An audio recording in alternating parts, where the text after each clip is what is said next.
For 9.2, we are adding and subtracting rational expressions. And we need to remember, if you're adding or subtracting fractions, what do you need to have? Yep, so we're going to have to get a common denominator. Okay, but we're going to have numbers and variables.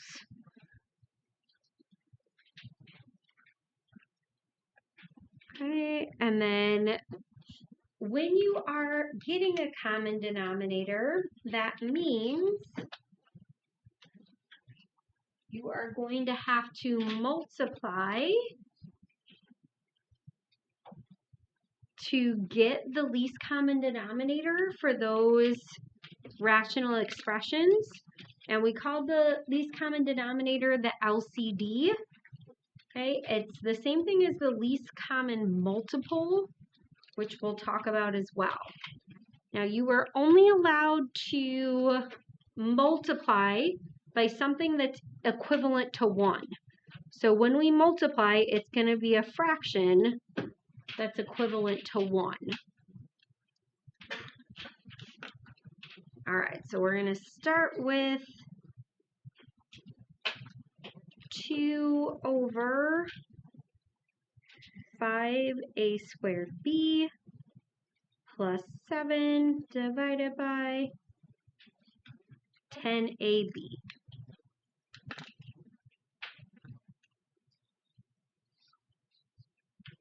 Okay, so the least common denominator is the same as the least common multiple. So the first thing we're going to do with something like this is look at the numbers. Okay, and the least common multiple is just the lowest number that 5 and 10 go into evenly. So for 5 and 10, what's the least common multiple? Okay, so 5 is the least common factor. 10 is the least common multiple. Okay, between a squared and a, do you guys know what the least common multiple is? So a is the factor, the least common factor. A squared is the least common multiple. Okay, so when it comes to thinking like, oh, is it the bigger value or the smaller value? Which one is it going to be? The bigger value, okay? And then this has 1b and this has 1b, so it's just going to be b. If they're the same, that's just going to be part of it. So when you are getting the LCD, you are going to be multiplying each of these by something to get the LCD. So for this one, and I'm going to write this in the next step, when you're doing this, and I'll do this later on, you're just going to be multiplying after you write the problem, because you're not going to want to write it out another time.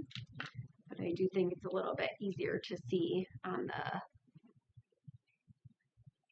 value here.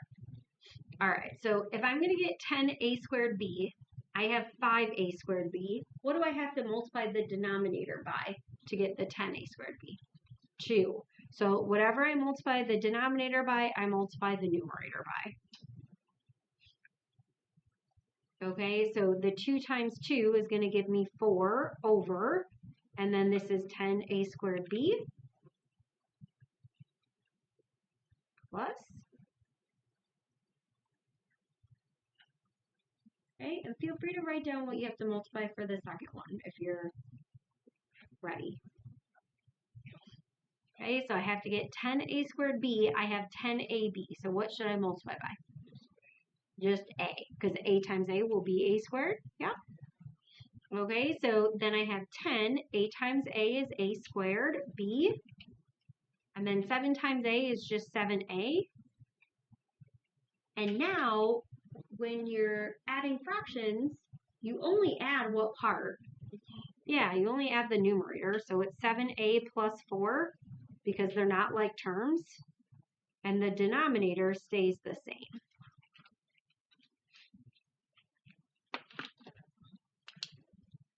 Okay, so you add the numerator. Denominator stays the same.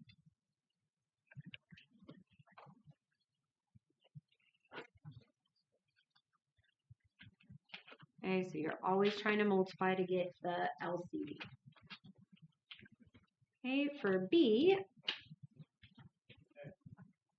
we are going to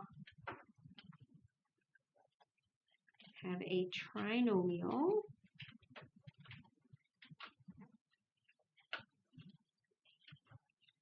Okay, so it's n over n minus 3, and then 2n plus 2 over n squared minus a very fancy 2.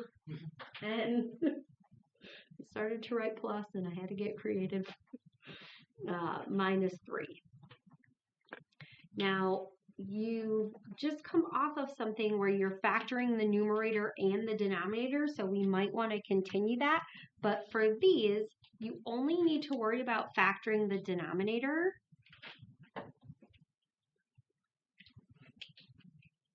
Because we want to make sure those are the same so that we can add.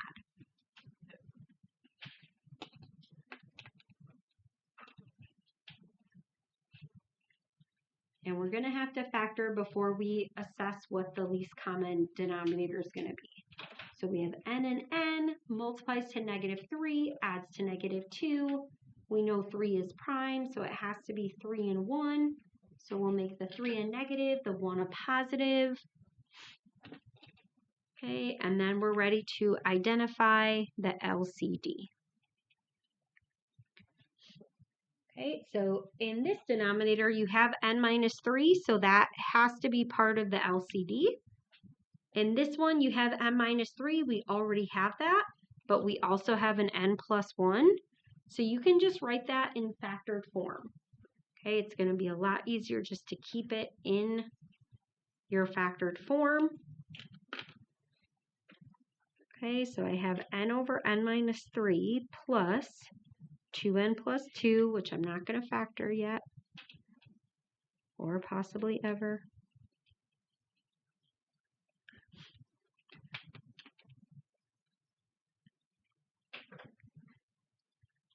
Right, so then all I need to do is multiply this value by n plus 1. So I have to do that to the top if I am multiplying the denominator. Okay, so this value is equivalent to 1. You do need to show this step. Once you have the common denominator, now we can distribute. So if you do n plus 1 times n, you're multiplying each one. So this becomes n squared plus n. And then once we've seen what the common denominator is, don't feel like you have to write out the steps separately. Like you can combine everything at this step because you're just going to be adding the numerator to the numerator. Okay, so feel free to just make one denominator there, and you're going to add the numerators together. So, of course, we want to combine our like terms, which will give us n squared plus 3n plus 2.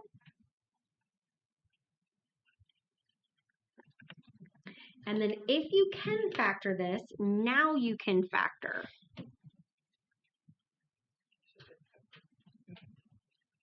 I know, because some of them are not.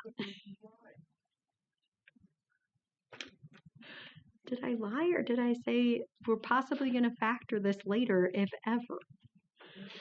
So the reason why I pose this as a question, factorable, because sometimes your answer is going to be yes, you can break it down. Other times it will not be. And I don't want you to think that it's always going to be able to factor. Okay, sometimes it won't be. So we're always going to try to factor. So the 2 is going to be the plus 2, the plus 1. I can see myself using it if I try to factor something that doesn't factor. Yeah, samesies. Yes, so factorable. And this one wasn't too bad. So, and this one actually had something that canceled out. So your solution is just going to end up being n plus 2 over n minus 3. Is there a trick to know if it's factorable? Well, I'm thinking that house method, and some of you like using that.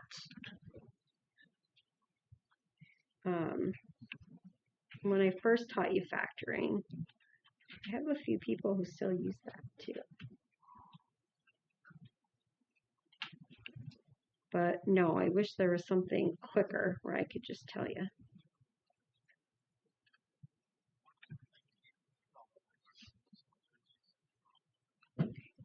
Okay, so for this one, we're just going to factor the denominator.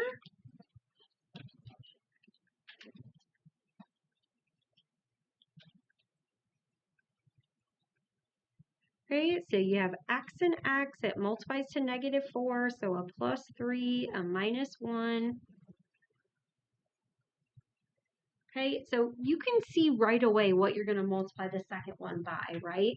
Okay, so earlier I said, you're going to not have to write this out as much because let's just multiply what we need to multiply by. Okay, so this would be fine for writing this out. Just factor it below whatever you need to multiply by. Let's do that.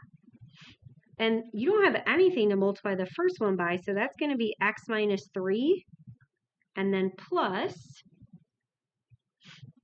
2x times x will be 2x squared. 2x times -1 is going to be -2x.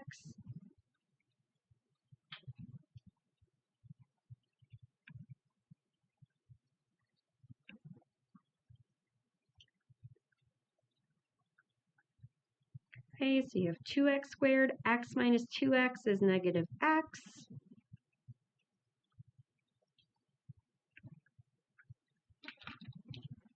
So is this factorable? Yes. So we're going to start with 2x and x. So it needs to multiply to -3, okay, but add to -1. So if you put the 3 here, that would be a 6. That's too big. But if you put the 3 here, you have a 3 and a 2. So make the 3 negative. So you have -3 plus 2 to get -1. Now notice, even though this is factorable, you didn't have anything cancel out. That's okay. We're going to leave this in factored form.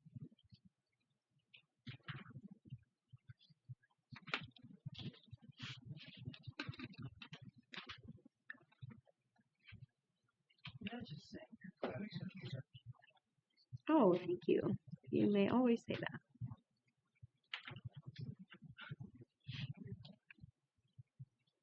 All right, and then the last one we're going to do today is one where you have these simple denominators here, the 2x plus 5 and the 5x minus 2, which means your LCD is just going to be 2x plus 5 times 5x minus 2.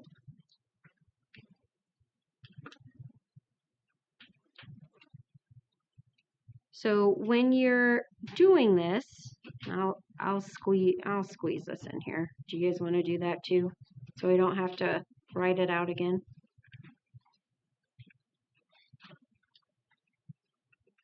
Or if you don't like that because it looks too messy, you can write it out again.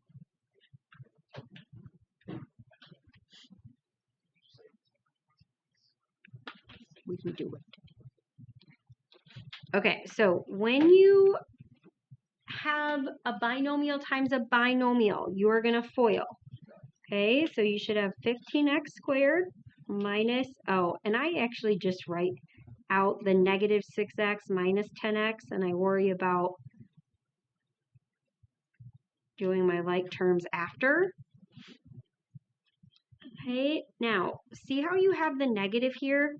One thing I recommend is you do plus a minus so that when you distribute, you do -4x minus 20. Okay, and then your denominator is going to be the same. Okay, and then we're just going to get all of our like terms together, which I know you guys know how to do this. So I'm just going to show you what your simplified trinomial is once you get your x terms together and the numbers together.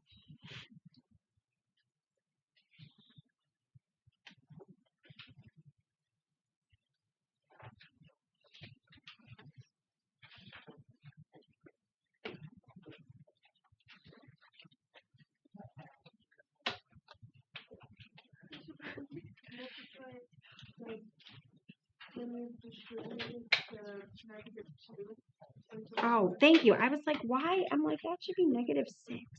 Thank you. It should be 10. So 4 minus, yes. And I'm like, that should be 16. Why don't I have that on my paper? And then, do we think this one's factorable? Maybe. It's not. Yeah. Yes. Okay.